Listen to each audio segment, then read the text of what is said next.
नमस्कार, मैं रवीश कुमार। इतिहास का इतिहास से ही मुकाबला है। 5 अगस्त धारा 370 के हटने के इतिहास से जूझता नजर आ रहा है, क्योंकि इस तारीख को उससे भी बड़ा इतिहास बनने जा रहा है। बनना ही था। सुप्रीम कोर्ट के फैसले और उसके बाद की आम सहमति के बाद मंदिर का भूमि पूजन भी होना था और मंदिर का निर्माण भी होगा। अभी होता या 1 साल बाद होता ही, तो क्या इस एक नए इतिहास की चमक के सामने धारा 370 के हटने का इतिहास धुंधला पड़ चुका है? इस 1 साल में नए राज्य में नया प्रशासनिक ढांचा किस तरह आकार लेता रहा, इसकी जानकारी लेना इतना भी आसान नहीं। बेशक कुछ अखबारों और वेबसाइट ने इसे टुकड़े टुकड़े में कवर किया है, लेकिन जिसे आज मीडिया माना जाता है, यानी न्यूज चैनल, उसने कश्मीर क्या बिहार को भी कवर करना छोड़ दिया है। यह शिकायत सिर्फ कश्मीर के लिए सही नहीं है, असम के लिए भी है। लेकिन असम में इंटरनेट है, कम से कम असम खुद से बातें कर रहा होगा। कश्मीर बगैर इंटरनेट के कैसे रहा, इसकी डिटेल जानकारी शायद ही मिले। कोरोना के समय में जब पूरी दुनिया इंटरनेट को चरणामृत समझकर पी रही थी, कश्मीर इंटरनेट स्पीड के लिए तरस रहा है। ऐसा नहीं है कि किसी को इंटरनेट के बारे में समझाने की जरूरत है।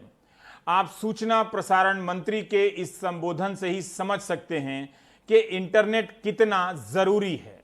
मोबाइल एक घर घर का और हर एक के पास मोबाइल, ऐसी अवस्था आ गई और सबसे सस्ते रेट है, इसलिए सबसे ज़्यादा भी बोलते हैं। तो ये ताकत होती है, कम्युनिकेशन की ज़रूरत होती है। लोगों को मन में सारा पड़ा रहे और किसी से कुछ न बोलो। सबसे बड़ा सजा क्या होती है? किसी से संपर्क न हो, किसी से बात न कर सकते हो और आपके पास कम्युनिकेशन का कोई साधन न हो, यह सबसे बड़ी सजा हो सकती है।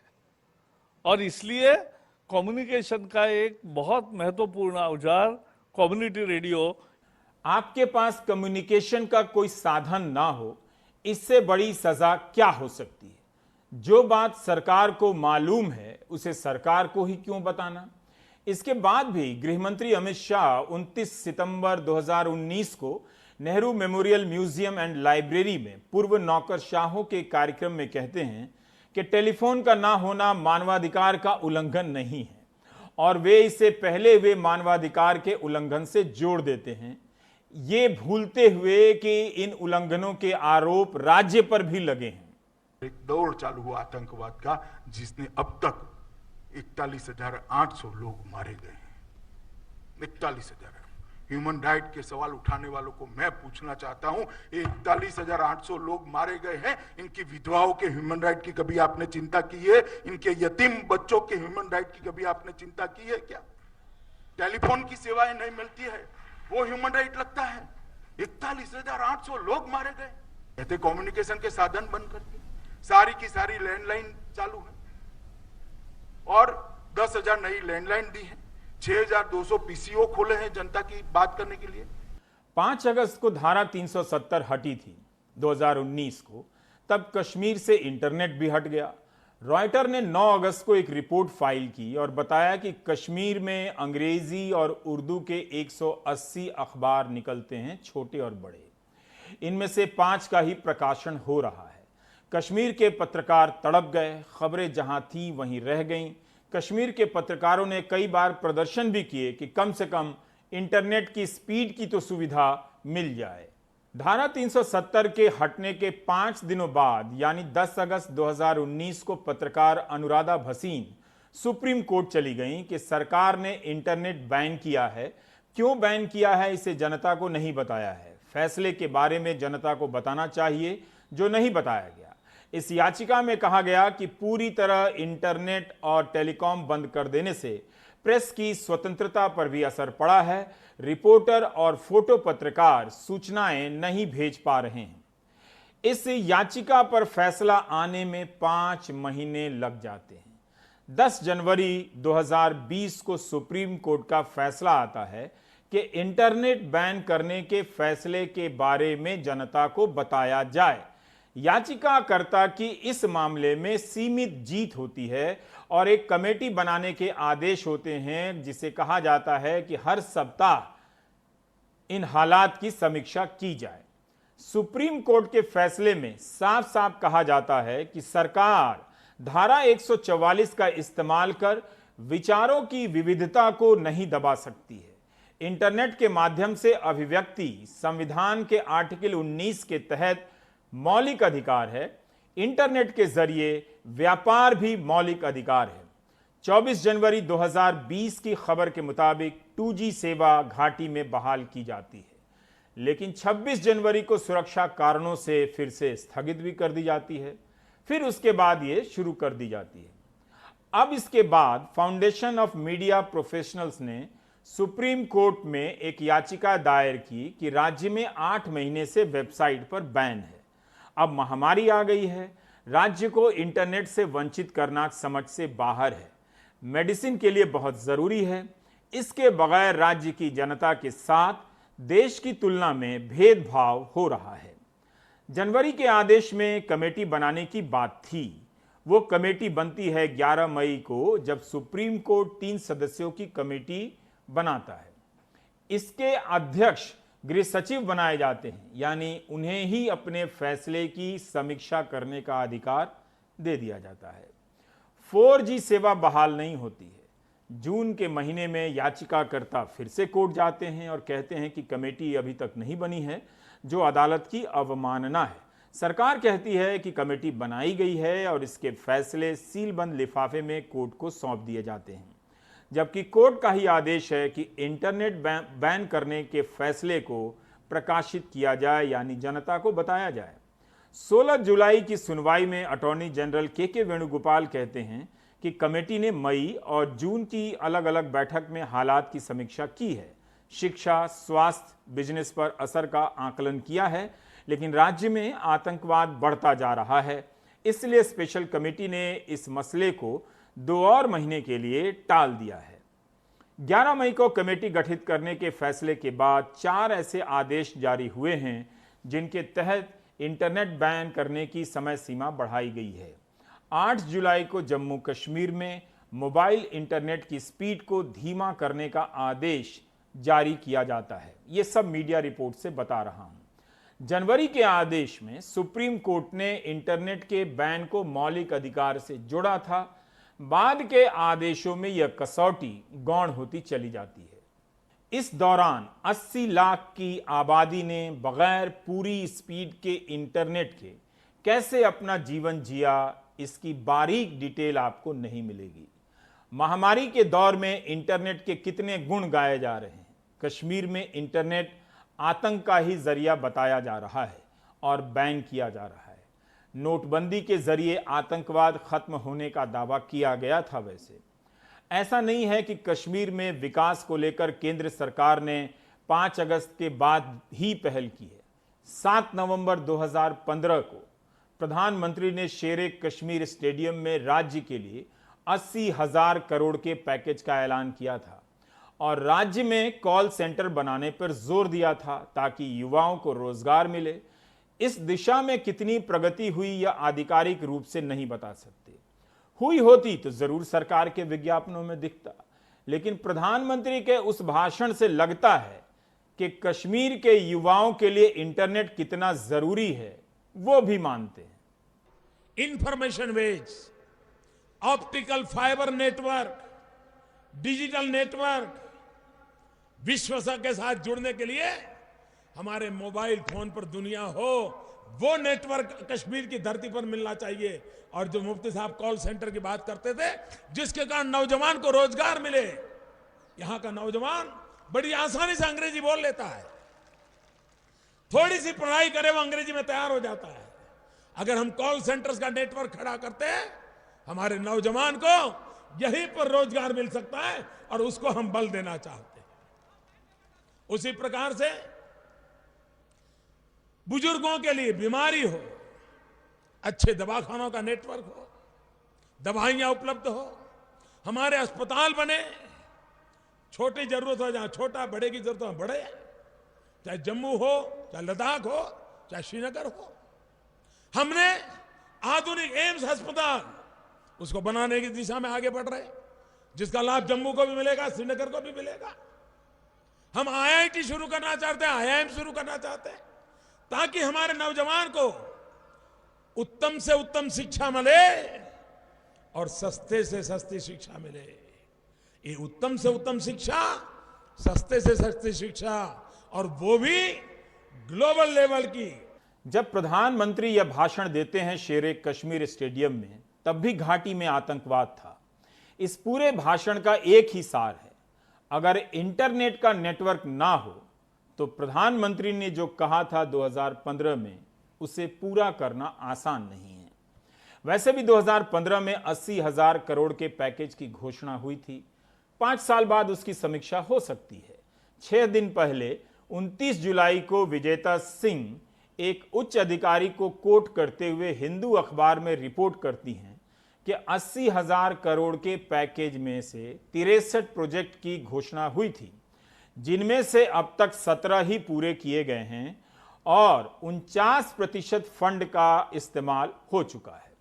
2015 के भाषण में ही प्रधानमंत्री ने 2 एम्स बनाए जाने की घोषणा की थी। एक कश्मीर में बनना था और दूसरा जम्मू में। 2015 में घोषणा हुई कि 2 एम्स बनेंगे। 3 साल लग गए इसे कैबिनेट से मंजूर होने में। 10 जनवरी 2019 को मंजूरी मिलती है। 3 फरवरी 2019 को प्रधानमंत्री ने जम्मू में इसकी बुनियाद रखी। इंडियन एक्सप्रेस की रिपोर्ट के अनुसार वन भूमि को 2 एम्स के लिए अधिग्रहित किया गया। 28 अप्रैल 2020 को ग्रेटर कश्मीर अखबार ने लिखा है कि एम्स कश्मीर को लेकर प्रगति नहीं हुई है, जबकि शिलान्यास के 1 वर्ष बीत चुके हैं। 1 साल पहले जब धारा 370 हटी थी, तब जम्मू कश्मीर के तत्कालीन राज्यपाल सत्यपाल मलिक ने 28 अगस्त 2019 को कहा था कि राज्य के नौजवानों को 50,000 नौकरियां मिलेंगी। कितनों को मिली सरकार ही बेहतर बता सकती है, या नौजवान। हिंदू अखबार की रिपोर्टर विजेता सिंह की एक रिपोर्ट से पता चलता है कि मार्च 2020 तक इस मामले में कोई ठोस प्रगति नहीं हुई है।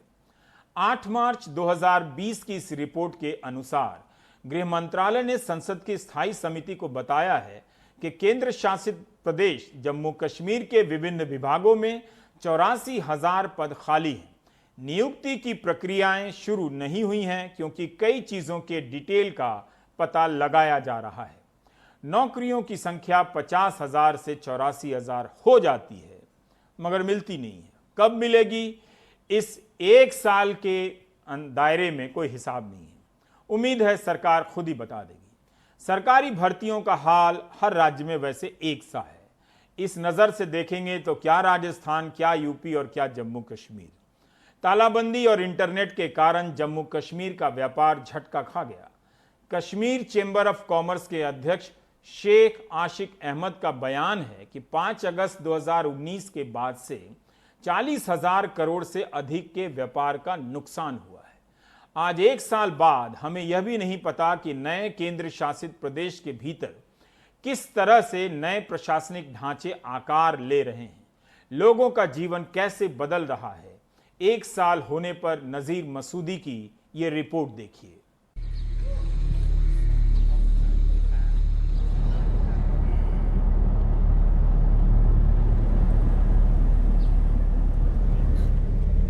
जम्मू कश्मीर को विशेष दर्जा देने वाले संवैधानिक प्रावधान अनुच्छेद 370 को हटाए जाने के 1 साल बाद श्रीनगर का ऐतिहासिक लाल चौक।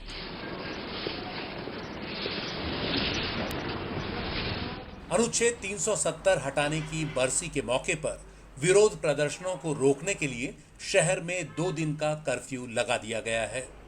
सरकार की दलील है कि अलगाववादी 5 अगस्त को काला दिन के तौर पर मनाने की योजना बना रहे हैं। मंगलवार सुबह जब लोग उठे तो पुलिस की गाड़ियों पर रखे लाउडस्पीकर से ये ऐलान हो रहा था, शहर श्रीनगर में आज से कर्फ्यू नाफिज है, बराए मेहरबानी अपने अपने घरों में बैठ जाए। लोगों से कहा जा रहा था कि वो घरों से बाहर न निकलें क्योंकि कर्फ्यू लगा दिया गया है। पूरी कश्मीर घाटी को छावनी में तब्दील कर दिया गया है। जगह जगह बैरिकेड लगाए गए हैं। चप्पे चप्पे पर सुरक्षा बलों के जवानों की मौजूदगी है। अपने ऐतिहासिक फैसले की पहली वर्षगांठ पर कर्फ्यू लगाने का सरकार का फैसला साल भर पहले के उसके ही दावे को झुठला रहा है। बीते एक साल में घाटी में मौजूद सुरक्षा बल और ऐसे बैरिकेड ही यहां सरकार की मौजूदगी के सबसे बड़े संकेत रहे। कर्फ्यू, लॉकडाउन और पाबंदियों ने आम जनजीवन को साल भर जैसे ठप करके रखा। पर्यटन से जुड़ा कारोबार तो चौपट हो गया। मोहम्मद अशरफ डल लेक में एक शानदार हाउस बोट के मालिक हैं, लेकिन बीते एक साल में एक भी सैलानी नहीं आया तो कमाई कहां से होती। अशरफ कहते हैं कि अब तो बच्चों की स्कूल फीस देने के पैसे भी नहीं बचे, बिजली का बिल भी बकाया है। पिछले साल 2 अगस्त को उनका कारोबार तभी ठप हो गया था जब सरकार ने सभी सैलानियों और अमरनाथ यात्रियों को कश्मीर छोड़ने की एडवाइजरी जारी की। यहाँ से चले जाओ। तो उस वक्त यात्री भी थे, उनको भी भगा दिया। यहाँ से टूरिस्ट थे, मलेशियन थे, उनको भगा दिया यहाँ। तो तब से आपने कभी भी कोई टूरिस्ट नहीं आया। उसके बाद मार्च में होप था टूरिस्ट आ जाएंगे, हम कमाएंगे। कोरोना वायरस, तो कोरोना वायरस की वजह से तो सारा ठप हो गया। अब देखो हमारा हाउस बोट में सारा कवर्ड फर्नीचर, तो कुछ अब देखेंगे क्या करेंगे। स्कूल वाले उनको तो दे दिया, बोल दिया, तो अब देखेंगे। अभी तो चल रहा है, बिजली फीस के लिए भी अभी पैसा नहीं है। बिजली फीस, अच्छा, वो तो भरना है, उसके लिए भी अभी नहीं। अभी तो देखते हैं क्या करेंगे वो। मोहम्मद यूसुफ और नजीर अहमद कालीन का काम करते हैं, लेकिन उनका एक कारोबार भी बैठ गया है। उनके शानदार कालीनों के कोई खरीदार नहीं है। इंटरनेट पर पाबंदी लगने के बाद कश्मीर के कालीन उद्योग का बाजार छिन गया। महीनों तक वो कालीन का कोई ऑर्डर नहीं ले पाए, निर्यात करना तो दूर की बात है। उनकी सप्लाई चेन टूट गई। नतीजा नजीर और यूसुफ जैसे तमाम लोगों पर पड़ा जो कालीन उद्योग से जुड़े हुए हैं। कहीं कार पकान, सोरे ठप, कहीं कार पकान। हमारी बचत खत्म हो रही है, हमारे पास अब कुछ नहीं बचा। बच्चों की फीस देने के पैसे नहीं हैं, बिजली का बिल देने के भी नहीं।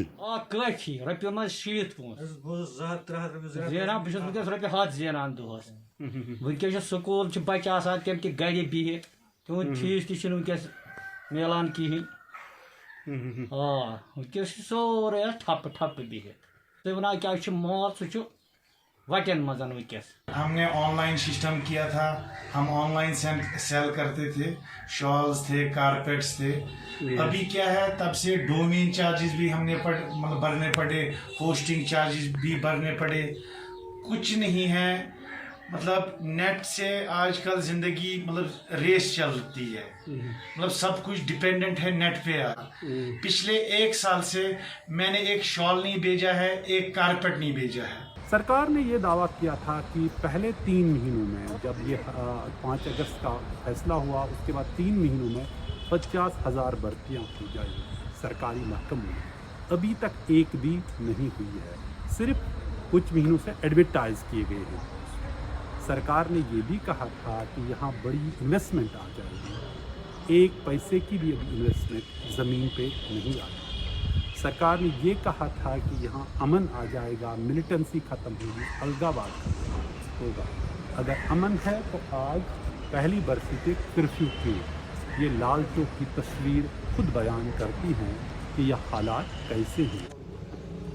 Kashmir chamber of commerce and industries के मुताबिक पिछले एक साल में राज्य की अर्थव्यवस्था को करीब 40,000 करोड़ रुपए का नुकसान हुआ और करीब 5 लाख लोगों का रोजगार छिना। अनुच्छेद 370 को रद्द करने के साथ ही मोदी सरकार ने दावा किया था कि इससे राज्य में शांति के साथ ही निवेश और रोजगार भी आएगा। एक साल बाद चैम्बर का कहना है कि हालात बद से बदतर हो गए हैं और बाकी बचे कारोबार भी दम तोड़ रहे हैं। अगर एक स्किल्ड मैन होता है, उसके पास उस स्किल जो उसके पास है, उस स्किल के मुताबिक उसका जॉब नहीं है। Now what he is doing for survival, एक मीगर जॉब, लेबर जॉब, जो भी उसके सामने आता है वो बेचारा कर लेता है, नॉट पर एज पर हिज स्किल्स। तो वो क्या होता है कि we are losing our skills day by day. और हमने ये गवर्नमेंट को भी बता दिया है कि ये इश्यूज़ जो अगर मतलब टाइमली एड्रेस नहीं किया गया। 1 साल होने को आ गया है। We have apprised state, our J&K government as well as union government कि इस मामले में जल्द से जल्द पेशरफ्त होनी चाहिए, otherwise we are like our economy is completely crippled. आप ये बता सकते हैं कि हमारे पास जो मेजर अभी कंसर्न है Kashmir chamber of commerce and industry, you should know it's a 85-year-old organisation. हमको मतलब एक कंसर्न है कि ये जो ग्रोइंग अनएम्प्लॉयमेंट है हमारे लिए, आप अंदाज़ा नहीं कर सकते ये कितना बड़ा एक कंसर्न है। जाहिर सी बात है, अब आप जब कहते हैं कि 5 लाख के आसपास जो लोग हैं जॉब उनसे छिन गया 1 साल में, आप कहते हैं 40,000 करोड़ का नुकसान हुआ यहाँ की अर्थव्यवस्था को, इकॉनमी को, तो कैसे ये जगह चल रही है आप? क्योंकि अब लॉकडाउन, आज भी तो बड़ा सख्त लॉकडाउन है। देखिए, लोगों को रेस्ट ऑफ इंडिया में जो भी हमारे दोस्त हैं उनको ये समझने की ज़रूरत है कि जब ये लॉकडाउन उन्होंने देखा कैसा होता है पोस्ट पैंडेमिक जो था, मगर हमारी सिचुएशन बिल्कुल अलग थी। अगस्त से ही हम बंद पड़े हुए थे। हम नाउ वी वर ड्रीमिंग कि चलो एक सीज़न आ जाएगा, we will put our efforts कि हो सकता है कि हम एक एफर्ट करके रिवाइव कर सकते थे, but unfortunately everything is in front of you. 1 साल से यहाँ लाखों बच्चे स्कूल नहीं जा रहे हैं। पहले यहाँ लॉकडाउन और कर्फ्यू की वजह से, उसके बाद कोविड रिस्ट्रिक्शंस की वजह से, और मुल्क के दूसरे हिस्सों में बच्चे तो ऑनलाइन एजुकेशन हासिल करते हैं, लेकिन जब यहाँ स्पीड इंटरनेट पे ही बंदिश है तो बच्चे कहाँ जाएं? संचार माध्यमों पर पाबंदी का सबसे बड़ा असर छात्रों और उनकी शिक्षा पर पड़ा। अस्मा शकील के CBSE बोर्ड के इम्तिहानों में 98% अंक आए। वो बताती हैं कि 154 दिन तक बिना फोन और इंटरनेट के उन्हें पढ़ाई में कितनी दिक्कत हुई। 6 महीने बाद इंटरनेट सिस्टम आधा अधूरा लौटा, लेकिन जम्मू कश्मीर में 4G पर पाबंदी की वजह से कोई खास फायदा नहीं हुआ।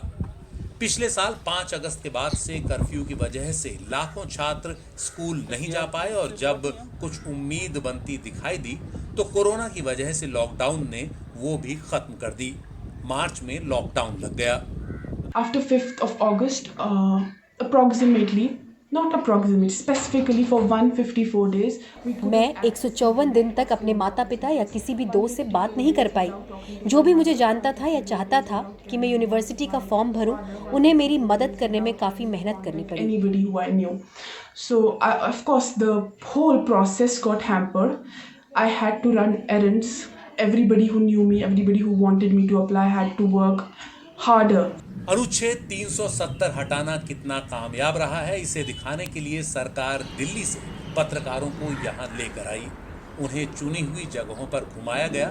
वरिष्ठ अफसरों ने उन्हें वही सब बताया जो सरकार के हिसाब से बताया जाना चाहिए था।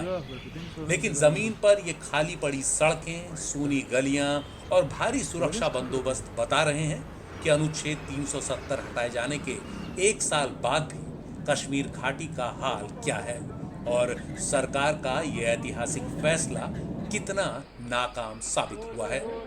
श्रीनगर से नजीर मसूदी की रिपोर्ट, NDTV इंडिया। राजनीतिक कैदियों का भी मसला बहुत व्यापक है और अलग से चर्चा की मांग करता है। कश्मीर घाटी के नेता भी इंटरनेट हो गए। जम्मू के नेताओं के साथ ऐसा नहीं है। वैसे भी 1 साल कश्मीर में क्या हुआ, इसे एक कार्यक्रम में आप समेट नहीं सकते। लद्दाख भी है, जम्मू भी है, पता नहीं वो लोग किस जश्न में हैं। कश्मीर की चर्चा में अक्सर जम्मू पीछे छूट जाता है। उम्मीद है जम्मू में वो समस्याएं नहीं होंगी जो कश्मीर में हो रही हैं। उम्मीद के अलावा यह कहने के लिए ग्राउंड से कोई रिपोर्ट नहीं है। कश्मीर और जम्मू की समस्याएं और आकांक्षाएं एक प्रदेश का हिस्सा होते हुए भी अलग अलग होंगी, मगर जम्मू इस चर्चा में कहीं नहीं है। कश्मीर को देखने का एक ही नजरिया बचा है, सरकार का नजरिया। इस नजरिए के अनुसार काफी काम हुए होंगे। इसके अनुसार देश में भी बहुत सारे काम हो चुके हैं। तभी तो भारतीय जनता पार्टी 370 के हटाए जाने के 1 साल पूरे होने पर एक देश एक संविधान के नाम से इस पूरे हफ्ते राष्ट्रीय वर्चुअल रैली करती रही है। बताया गया है कि हर राजधानी में इस उपलक्ष्य में प्रेस कॉन्फ्रेंस भी हुई। भले ही आपने टीवी पर ना देखी हो, क्योंकि टीवी वाले किसी और स्टोरी में व्यस्त हैं। पूरे देश में 370 के हटाए जाने का स्वागत हो रहा है। मगर श्रीनगर में 2 दिन का कर्फ्यू है। इंटरनेट बैन करने के साथ साथ राज्य में प्रेस का 1 साल का वक्त कैसा गुजरा होगा? क्या एक नए प्रशासनिक राज्य में स्वतंत्र प्रेस की कल्पना की जा सकती है? जहाँ तक जब ये पिछले साल जब ये आर्टिकल 370 को हटाने की अभी तैयारियां हो रही थी, सबसे पहले उन्होंने लोकल मीडिया को काबू में लाने की कोशिश की, उनको खौफजदा करने की कोशिश की, उनके पीछे मुख्तलिफ एजेंसीज़ को लगाया गया।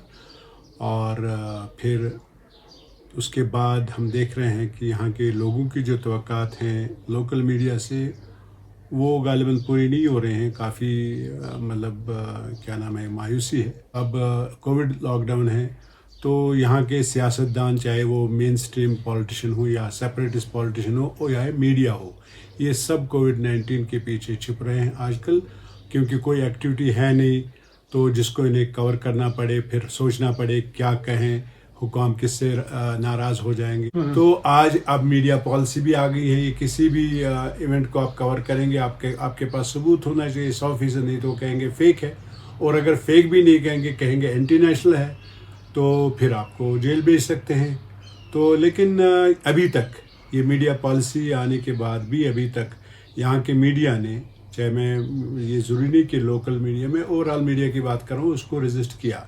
मीडिया यहाँ से खबर जाती है। 1970 जब ये हटाया गया उस वक्त गवर्नमेंट ऑफ इंडिया ने एक, मुझे लगता है मेरी दानिश में, डिलिबरेटली ऐसा हुआ कि लोगों को, मीडिया के साथ साथ आम लोगों को भी खौफजदा किया गया कि हम पूरी मिलिट्री माइट के साथ जो भी इसके खिलाफ रेजिस्टेंस आएगा उसको क्रश करेंगे। दूसरा, जो उसके साथ लॉकडाउन हुआ, आपके टेलीफोन बंद हो गए, आपका इंटरनेट बंद हो गया, तो एक अंडरस्टैंडिंग थी, एक परसेप्शन ये भी था लोगों में कि यहाँ से अगर यहाँ 10,000 लोग भी एक दिन में मर जाएंगे तो बाहर की दुनिया को पता नहीं चलेगा।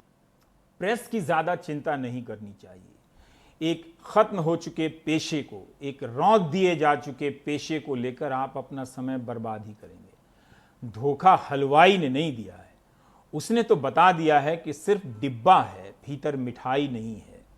अब लोग ही डिब्बा खरीदकर मिठाई के दाम दे रहे हैं तो हलवाई भी क्या करे?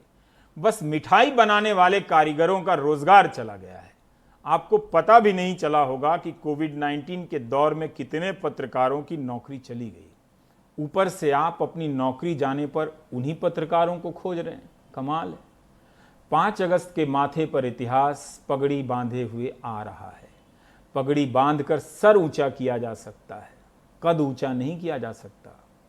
5 अगस्त को कश्मीर अपने इस इतिहास को लेकर मीडिया में फुटनोट्स की भी जगह हासिल नहीं कर सकेगा। 1 साल बाद इस तारीख की हेडलाइन बदल चुकी है। मर्यादा पुरुषोत्तम के लिए नई मर्यादाओं की आकाश रेखाएं खींची जा चुकी हैं। मीडिया की आकाश गंगा में हर्षोल्लास के इस भादों में सावन की फुहारें बह रही हैं। विद्वानों ने घोषणा की है कि भारत बदल चुका है। भारत कई बार बदलता है। वह नया इंडिया होता है, फिर 2 हफ्ते बाद आत्मनिर्भर भारत हो जाता है। कभी मेरा भारत महान भी हुआ था। भारत बदल सकता है, राम नहीं बदल सकते। पर कितना सुंदर है कि टीवी का स्टूडियो घट-घट में समा गया है, राममय हो चुका है। जिन चैनलों पर अभद्र भाषाएं बोली जाती थी, गालियां तक दी जाने लगी थी, मर्यादाएं ध्वस्त हो चुकी थी, वहां प्रभु का सुमिरन है। भले ही वे राम के सत्य से कोसों दूर हों, झूठ को सच बना देते हों, मगर उनका भी काम राम के बिना नहीं चलता है। राम राज्य की कल्पना ये वो मकाम है जिसे कोई हासिल नहीं कर सका, लेकिन युगों युगों तक जनमानस में ये लक्ष्य बना रहेगा। आप सभी को 5 अगस्त की बधाई, कश्मीर को भी 5 अगस्त की बधाई। ब्रेक के बाद चलेंगे अररिया।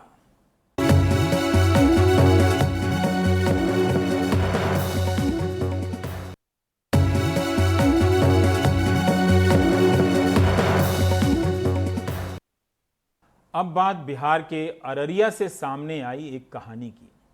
ऐसी कहानी जो बताती है कि न्याय के लिए लड़ना लगातार कितना मुश्किल होता जा रहा है और नाइंसाफी के हौसले कितने बड़े होते जा रहे हैं। ये कहानी एक लड़की से शुरू होती है। लड़की मोटरसाइकिल सीखना चाहती है।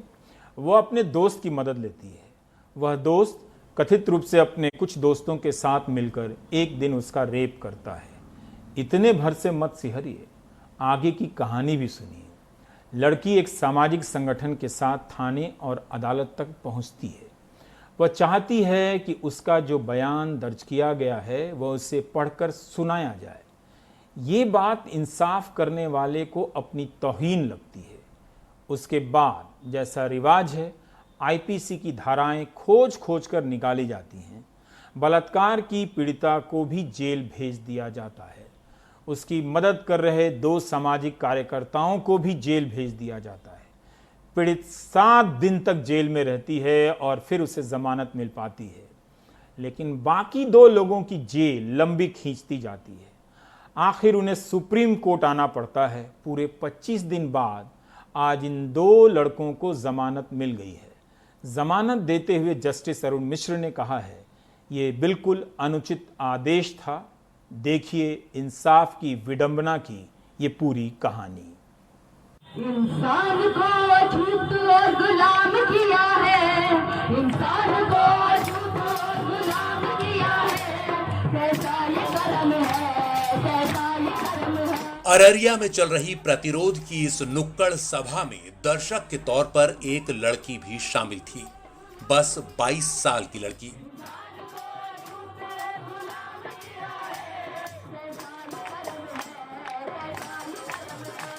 उसे नहीं मालूम था कि एक दुःस्वप्न उसका पीछा कर रहा है।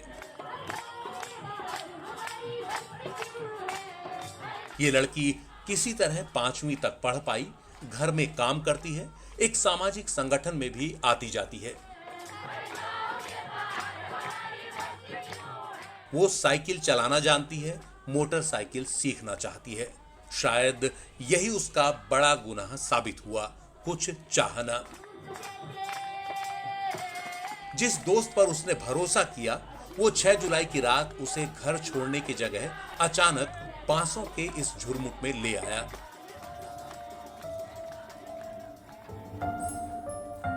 ये जगह एक भयावह अपराध की गवाह हो गई। अपने दोस्तों के साथ मिलकर उसने उसका रेप किया। यहां से इसके बाद उसकी कहानी जैसे हमेशा हमेशा के लिए बदल गई। इस लड़की की लड़ाई का बीड़ा एक संस्था ने उठाया, जन जागरण शक्ति संगठन। लेकिन लड़ाई आसान नहीं रही। ऐसे मामलों में पीड़िता को जो कुछ झेलना पड़ता है वो उसे भी झेलना पड़ा। 7 जुलाई को अररिया के महिला थाने में उसकी एफआईआर दर्ज कराई गई। हालांकि उसकी कॉपी उसे नहीं मिली। पीड़िता के मुताबिक 10 जुलाई को लड़की को धारा 164 के तहत बयान देने के लिए बुलाया गया। लड़की अपने मददगारों के साथ थाने पहुंची। उसने देखा कि आरोपी और उसका परिवार वहीं बैठे हुए हैं। वो उससे समझौता करने की बात करते रहे, यहां तक कि उन्होंने उससे शादी का प्रस्ताव भी रख डाला। पीड़िता वहां से निकली और इन्वेस्टिगेटिंग ऑफिसर का इंतजार करने लगी। कुछ देर बाद इन्वेस्टिगेटिंग ऑफिसर आई और उसे थाने से कोर्ट के लिए ले चली। अररिया थाने से अररिया कोर्ट के बीच कुछ दूरी है, लेकिन किसी ने इसका ख्याल नहीं रखा कि इस पीड़िता की गोपनीयता बनाई रखी जानी है। कोर्ट तक का यह सफर सरेआम होता रहा, लोग देखते रहे। लेकिन कोर्ट पहुंचने के बाद भी उसकी मुश्किल बाकी थी। कोर्ट में पेशकार के साथ कई लोग थे। उन्होंने सबके सामने उसका बयान लेना चाहा। पीड़िता के साथियों ने विरोध किया और कहा कि बयान न्यायिक मजिस्ट्रेट के सामने होना चाहिए। उसे न्यायिक मजिस्ट्रेट के पास बयान के लिए ले जाया गया। इससे पहले वो कई घंटे परेशान खड़ी रही, मानसिक तौर पर लगातार उद्विग्न रही। बयान के बाद पीड़िता को एक पेपर साइन करने को कहा गया। पीड़िता ने कहा बयान पढ़कर सुनाया जाए। इसके बाद हुई बहस में पुलिस को बुला लिया गया और पीड़िता के साथ उसके 2 साथियों को भी गिरफ्तार कर लिया गया। अगले दिन तीनों को अररिया से 250 किलोमीटर दूर समस्तीपुर की दल सिंह सराय जेल में भेज दिया गया। गैंगरेप पीड़िता को उसके 2 मित्र और सहयोगी सोशल वर्कर्स के संग जेल भेज दिया गया। कहा गया कि जुडिशियल मजिस्ट्रेट के कक्ष में उन्होंने उद्दंडता की थी, कागज छीनने की कोशिश की थी। बात यह है कि पीड़िता की जो मनस्थिति थी उसको इस पूरी प्रक्रिया में ध्यान में ही नहीं दिया गया। तो इस तरह न्याय के लिए पहुंची एक रेप सर्वाइवर और उसके 2 सहयोगियों को सुनवाई से पहले ही जेल मिल गई। उधर संगठन आंदोलन करता रहा, गुहार लगाता रहा। देश के 450 वकीलों ने सामूहिक दस्तखत कर इस मामले में हाई कोर्ट से दखल देने की मांग की। इस बीच ये जानना दिलचस्प है कि पीड़िता के साथ जो 2 अन्य लोग गिरफ्तार किए गए हैं वो कौन हैं। इनमें से एक है तन्मय। वो जाना पहचाना सामाजिक कार्यकर्ता है, जन जागरण शक्ति संगठन से जुड़ा है। कभी सफाई कर्मियों को संविधान की शपथ दिलाता है और कभी कोई दूसरा मोर्चा खोलता है। उसे नेशनल फाउंडेशन ऑफ इंडिया की ओर से सम्मान भी मिला है। कल्याणी भी सामाजिक मोर्चे पर सक्रिय है, महिलाओं के बीच लगातार काम करती है। वो भी जन जागृति संगठन से जुड़ी हुई है। और अब जानते हैं कि पीड़िता के साथ साथ इन दोनों पर भी क्या क्या आरोप लगाए गए हैं। धारा 353 यानी किसी महिला पर ऐसा हमला जिससे उसका शील भंग हो या इसका अंदेशा हो। धारा 228 यानी न्यायिक कार्रवाई के लिए बैठे सरकारी सेवक का इरादतन अपमान। धारा 188 सरकारी सेवक द्वारा किए गए आदेश की हुक्मोदूली। धारा 180 सरकारी सेवक द्वारा दिए गए दस्तावेज पर साइन करने से इनकार। धारा 120 भी यानी आपराधिक साजिश और अदालत की अवमानना का कानून भी। इसके बाद कोविड की वजह से अदालतें लगातार बंद चलती रहीं। इंसाफ के लिए सुप्रीम कोर्ट के दरवाजे आना पड़ा। सुप्रीम कोर्ट ने फौरन अंतरिम जमानत देते हुए कहा कि उन्हें रिहा किया जाए। इस तरह की हिरासत का आदेश देने की इजाजत नहीं दी जा सकती और यह आदेश पूरी तरह अनुचित है। हमारी जो रिट पिटीशन सुप्रीम कोर्ट में दाखिल की है, ये इसलिए सुप्रीम कोर्ट आना पड़ा क्योंकि कोविड-19 के दौरान बिहार में जमानत बेल हियरिंग्स तक इस वक्त नहीं हो पा रही हैं कोर्ट में, ना सेशन कोर्ट में ना पटना हाई कोर्ट में। उनकी जमानत को एक्सट्रीम अर्जेंसी नहीं माना गया और बेल एप्लीकेशन की सुनवाई की लिस्टिंग तक नहीं हो पाई। इसलिए हमको सुप्रीम कोर्ट आना पड़ा। ये अपने आप में एक गंभीर मुद्दा है कि कोविड-19 के चलते access to justice, access to remedy क्या रुक सकता है इस तरह, और बेल से ज्यादा एक्सट्रीम अर्जेंसी का क्या मामला हो सकता है किसी भी अदालत के लिए। तो पूरे 25 दिन बाद ये नौजवान लोग रिहा हो पाए हैं। इनके संगठन के हौसले कुछ मजबूत हुए हैं। माननीय सुप्रीम कोर्ट के बहुत शुक्रगुजार हैं, हमारे सभी समर्थकों के, सभी दोस्तों के शुक्रगुजार हैं। अब जब कुछ हद तक जीत हासिल हुई है, हम यही बस कहना चाहेंगे कि अभी भी संघर्ष जारी रहेगा और हमें पूरा यकीन है कि क्योंकि ये लोकतंत्र है तो जीत सच्चाई की होगी, जीत लोगों की होगी और इंसाफ हम सबको मिलेगा। पिछले 1 महीने से पूरा संगठन परेशान था, मायूसी छा गई थी क्योंकि एक गैंग रेप विक्टिम की मदद करने की वजह से अगर इस डेमोक्रेसी में लोगों को जेल जाना पड़े तो ये बहुत ही शॉकिंग हो जाता है। हम शुक्रगुजार हैं अपने वकील के और तमाम दोस्तों के जिन्होंने हमारा हौसला अफजाई किया। उम्मीद करनी चाहिए कि दुनिया बदलने का इनका युवा उत्साह भी बना रहेगा। इंसाफ की लड़ाई कई बार कितनी खतरनाक हो जाती है, ये मामला यही बताता है। अच्छी बात यही है कि सुप्रीम कोर्ट ने इस मामले में फौरन दखल देकर आदेश दिया और ये साबित किया कि हमारी अदालतें अभी भी देश के लोकतंत्र का एक भरोसेमंद स्तंभ हैं। नई दिल्ली से आशीष भार्गव, NDTV इंडिया।